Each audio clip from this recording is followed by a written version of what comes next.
Hey, welcome.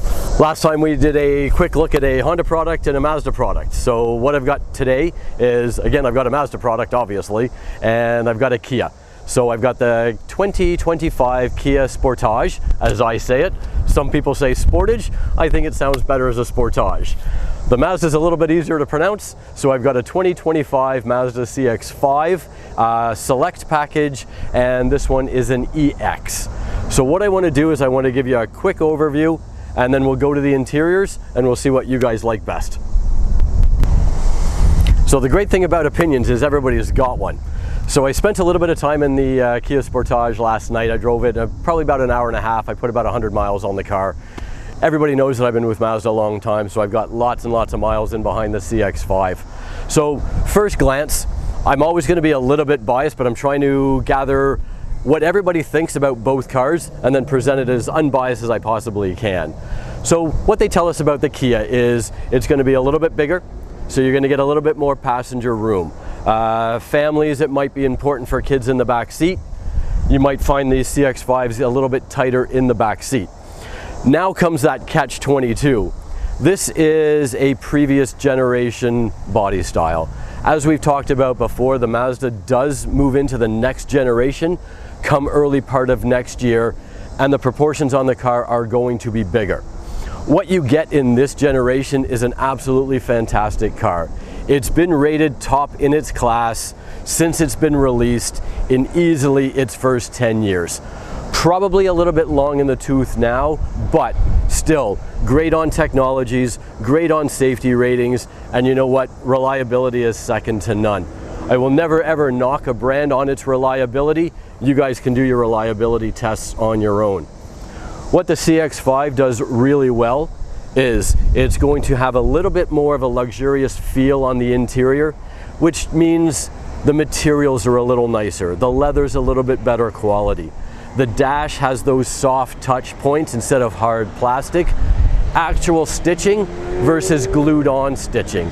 This is the stuff that you'll find on the inside. Drivability, similar size engines, both 2.5 liter, both about 186 and 187 horsepower. Great on fuel mileage, both of them. The CX-5, the driving dynamics are going to be better. It's a sportier feel, it's a quieter cabin. What you get with the Kia is, again, a little bit more comfort versus the sporty drive. You're a little bit disconnected with the steering feel because it's a little vague. CX-5 gives you that direct point and shoot. This one you've got to manipulate the steering wheel a little bit more to get going. Quiet cabin, quiet cabin. For both of them, the drive is going to be yours. I would encourage everybody, if you're looking at a CX-5, if you're looking at a Sportage, drive them both and see what you prefer. So the interior of the Kia Sportage, you can see that it's going to be a little bit more tech heavy. So you've got the multifunction steering wheel, and then you've also got that wide angle digital display that stretches just about halfway across that dashboard. So newer generation, definitely going to be a little bit more tech heavy with the Kias. So what I do want you to pay attention to is when you get inside of the Kia, those touch points, so the dash, the door panels, you're going to have a heavy sense of hard plastic. When you jump into the CX-5, it'll have more of those soft touch feel. You'll notice that the stitching in the seats is non-existent, and on the dashboard, interesting enough that stitching is glued on. It's not actual stitching.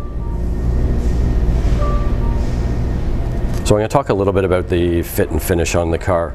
So you'll notice, like, not even a whole lot of pressure, but I'm yanking on that door handle. The other thing you're going to pay attention to is Mazda's really famous for this, and there's a couple articles that you can look up. You don't have to believe me, but body panel gaps.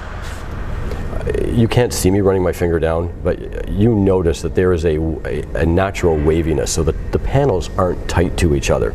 Even if I come down here, you won't notice it with your naked eye, but when you run your fingers down, and what that does is it increases and decreases road noise.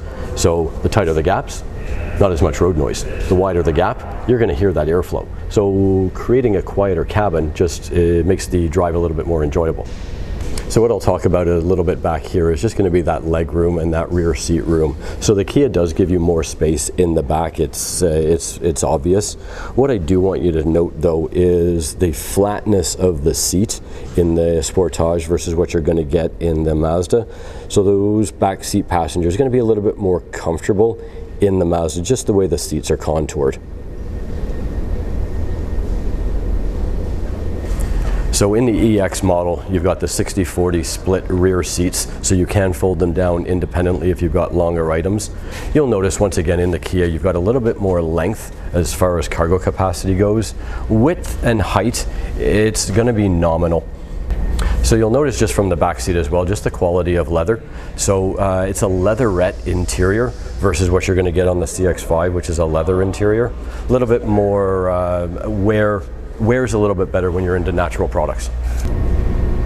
So if we move on the inside of the CX-5, we just did the Kia Sportage, but a couple of things you're going to notice when we go into the interior.